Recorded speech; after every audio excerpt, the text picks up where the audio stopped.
Speaker పైన పేపర్లు చించి విసిరేయడం ఆయన అవమానించడమేనంటూ మంత్రి అంబటి రాంబాబు మండిపడ్డారు.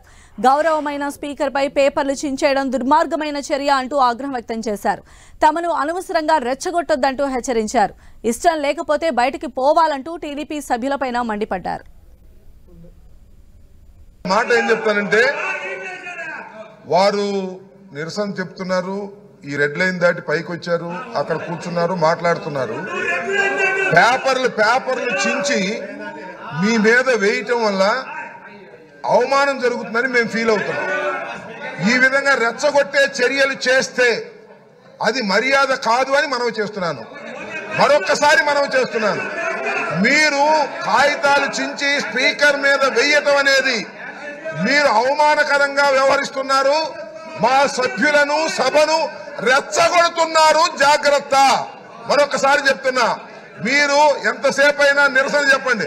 మీరు ఇక్కడ కూర్చుని ఎవరు లేరని కాదు, ఊరికి కాగితాలు చింపి స్పీకర్ మీద వేసి అవమానకరంగా మాట్లాడటం, అవమానకరంగా జెక్చర్స్ ఇవ్వటం పట్ల తీవ్ర నిరసన వ్యక్తం చేస్తున్నాం.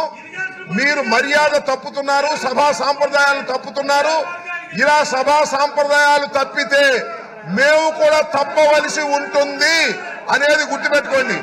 కాగితాలు చించి ఆ పుస్తకాలు చించి మీరు వేసేటటువంటి ప్రయత్నం చేస్తున్నారు. ఇది మర్యాద కాదు.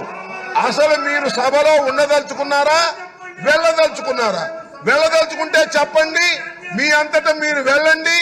ఒకటి లేదు, సస్పెండ్ చేయించుకుంటారా చేయించుకోండి, లేదు అలా కూడా వెళ్ళరు, మార్షల్ తో నెట్టించుకుంటారా నెట్టించుకోండి. Options are